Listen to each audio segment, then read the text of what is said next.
Good morning. Ladies and gentlemen, the Vice President and I are very pleased to welcome you to our press conference.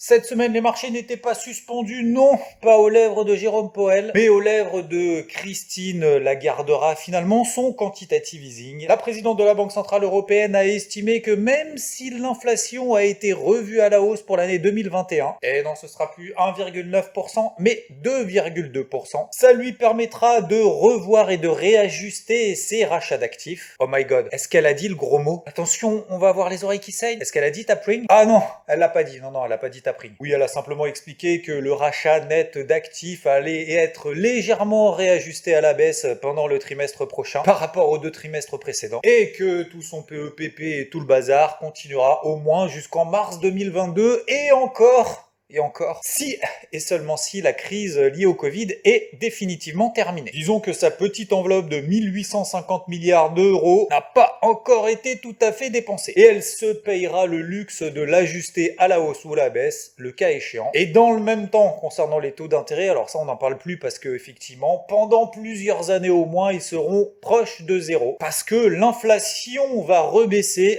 par l'opération du Saint-Esprit en 2023 à 1,5%. Côté croissance économique, ça va bien se passer. D'autres décisions de banque centrale ont eu lieu tout au long de cette semaine partout dans le monde. Au Canada, ils ont laissé les taux directeurs à 0,25%, c'était prévu. Rachat d'obligations, 2 milliards de dollars. Par mois? Non, pas par mois, par semaine. Ouais. En Australie, les taux de la RBA, la Reserve Bank of Australia, garde son taux directeur à 0,1% et son programme de rachat d'obligations est conservé jusqu'au moins fin février. Aucun impact sur la devise australienne. Pas de surprise donc cette semaine, sachant que sur le reste de la partie macroéconomique, c'était relativement light.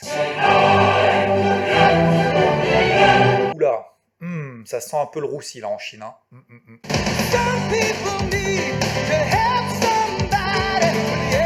somebody Evergrande, deuxième promoteur immobilier en Chine, qui embauche 3,8 millions de personnes par an. Enfin un paquet quand même, hein. 110 milliards de dollars de ventes en 2020. Et là où ça commence à sentir un peu le moisi, c'est 300 milliards de dollars de dettes. L'action a perdu 76% depuis le début de l'année, on est repassé en dessous de son cours d'introduction. L'agence de notation Fitch Ratings a abaissé sa perspective sur l'entreprise, qui est donc au bord de la faillite. Elle est devenue tellement énorme, elle a 1300 projets immobiliers dans plus de 220 régions, que si jamais ça va un peu au-delà de juste ça sent mauvais, genre vraiment elle pose le bilan, ça pourrait retourner l'économie chinoise. Sachant qu'en plus elle ne détient pas que des biens immobiliers, puisqu'elle s'est quand même accessoirement payé le luxe de racheter un club de football, et oui, l'équipe de foot de Guangzhou, qui se situe dans une petite bourgade chinoise remplie de gratte-ciel, bourgade composée de quelques 15 millions d'habitants, dans une petite ville portuaire située au nord-est de Hong Kong, avec son emblématique gratte-ciel de télévision qui a l'air de ressembler à un sablier. Bref, le temps passe et aujourd'hui Evergrande représente un risque financier systémique. Les indices américains sont toujours perchés dans les nuages, transition, gratte-ciel, nuages, voilà. Et quelques petits messages d'alerte de banques que tu connais. Goldman Sachs, Morgan Stanley ou encore Citigroup qui informent, de cet optimisme ambiant, permanent, continu, inébranlable, pour ne pas dire euphorie permanente, à cause de la propagation du virus Delta, le ralentissement de la croissance économique mondiale et le risque que les mesures, ces fameuses injections, ces perfusions de liquidités monétaires mondiales s'arrêtent à un moment donné. Bref, tout ça, c'est quand même un peu des risques. Certaines d'entre elles passent donc en mode sous-pondération sur les actions américaines, valorisation extrême, risque réglementaire, mais pour autant ça peut durer, puisque les 2 mois précédents, les investisseurs sont rentrés massivement sur le marché grâce à l'argent facile. 30 milliards de dollars de liquidités injectées par les particuliers, que ce soit sur les actions ou sur les ETF. C'était un record pour le mois de juillet et août. Wow. Très compliqué pour Renault, qui comptait pour autant percer avec les fourgons électriques en Chine.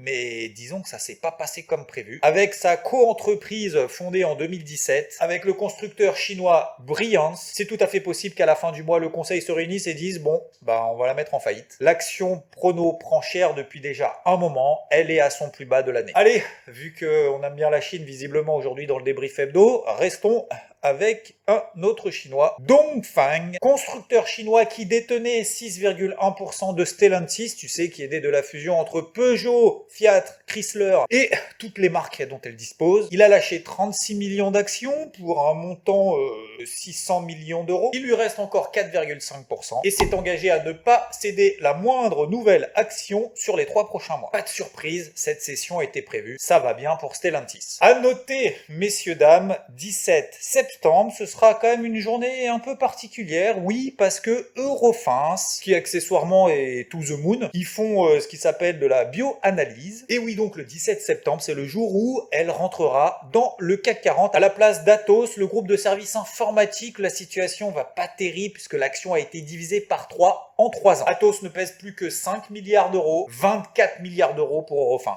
Alors comment ça se fait qu'ils remplacent les trucs comme ça? Il y a plusieurs critères. La minute pédagogie avec Xavier Fenot. Déjà, les volumes échangés. En gros, le nombre d'ordres qui sont passés sur la journée, ils font une espèce de volume moyen sur 12 mois. Et après, ceux qui font plus de volume, forcément, c'est plus intéressant, c'est plus en vogue. Donc, c'est susceptible de remplacer d'autres où les volumes sont pas terribles parce que la situation est pas terrible. La capitalisation flottante aussi, c'est important. Quel est le pourcentage du capital qui est disponible à la négociation sur le marché? En gros, on retire toutes les actions qui sont détenues, que ce soit par les fonds, les dirigeants, les employés, les fondateurs, leurs familles, tout ce qui est détendu par l'État et les entités publiques. Et ça nous donne donc le remplacement d'Atos par Eurofins. Welcome. Autre moment important, oui, c'est le débrief agenda. 20 septembre, il va se passer un truc. Ça sera une journée historique depuis sa création en 1987. Attention, petite devinette, top chronos. Ça sera le 20 septembre, c'est une journée historique, oui, depuis sa création en 1987.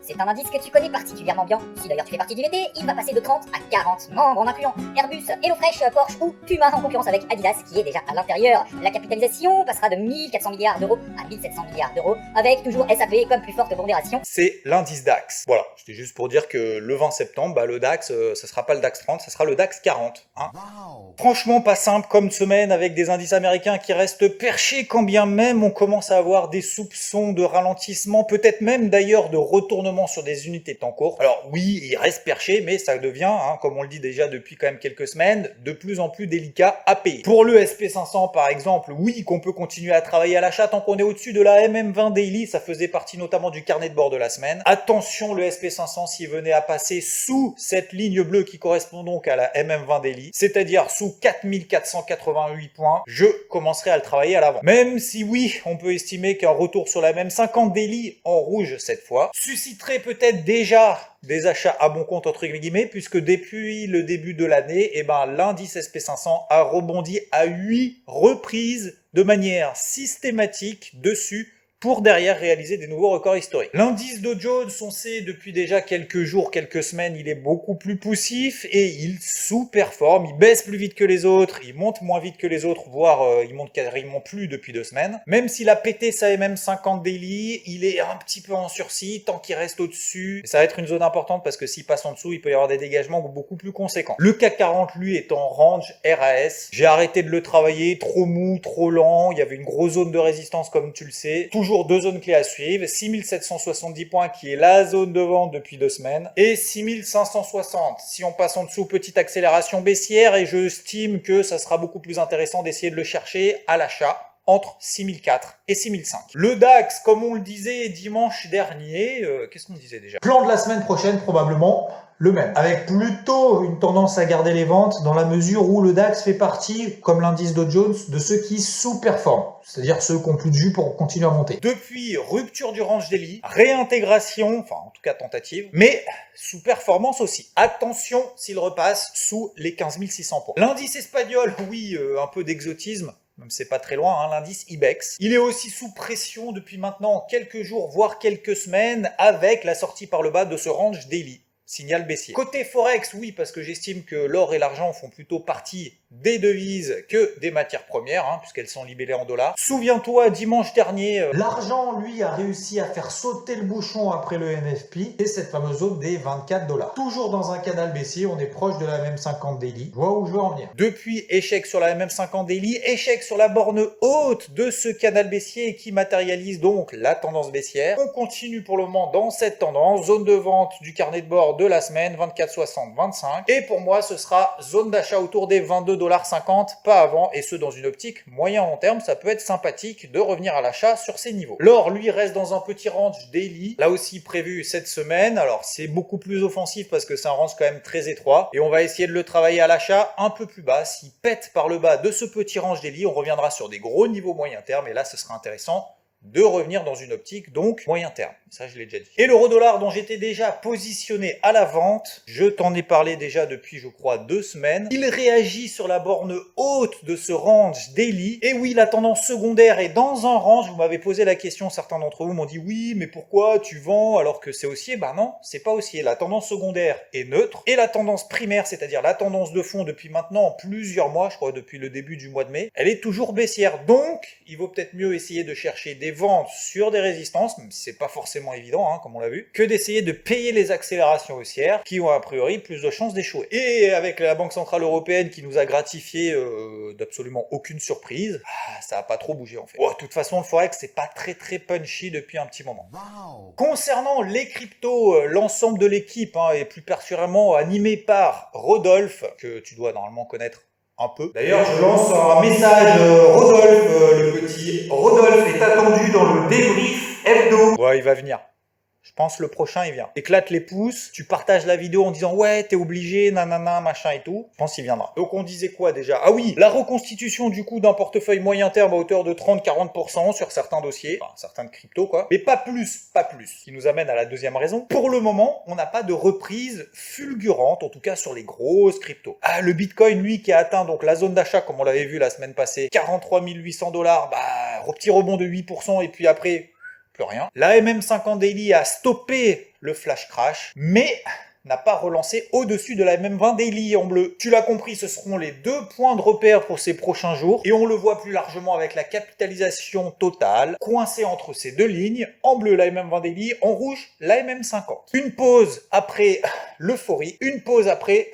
la panique de 25%. Et comme on le dit, sur le marché des cryptos, c'est bien de temps en temps de faire des petites phases de consolidation. Donc, faut pas trop s'exciter sur la gâchette pour le moment. Ça nous amène au 3e point. On ne se précipite pas. On re-rentre calmement. On continue à travailler les cryptos peut-être les plus solides en mode trading essentiellement. On peut effectivement ouvrir des lignes moyen terme sans omettre la possibilité d'une deuxième démarque. Après les soldes qu'on a eu. On estime que c'est plus des soldes que la mise en place d'un bear market. Quand bien même, il faut qu'on dise absolument qu'on est en bear market sur la prochaine bougie rouge daily qui fait 20%. Je rappelle que c'est absolument pas mon avis, puisque pour qu'on soit en bear market, il faut qu'on soit en tendance baissière. Pour qu'il y ait une tendance baissière, il faut qu'il y ait des plus hauts de plus en plus bas et des plus bas de plus en plus bas. C'est pas le cas pour le moment, sauf sur des unités de temps inférieures au H4. Et pour en savoir plus, direction le crypto hebdo de mercredi, parce qu'effectivement, on a déjà fait le tour il y a 3 jours, donc un grand merci déjà pour ceux qui l'ont vu et qui ont éclaté les pouces. Et avant de nous quitter, je voulais vous dire un grand merci pour tous les likes, les commentaires que vous mettez. Je veux parler de Jérôme, alors oui, on va tous les faire, Berne, Jean-Noël, Julien,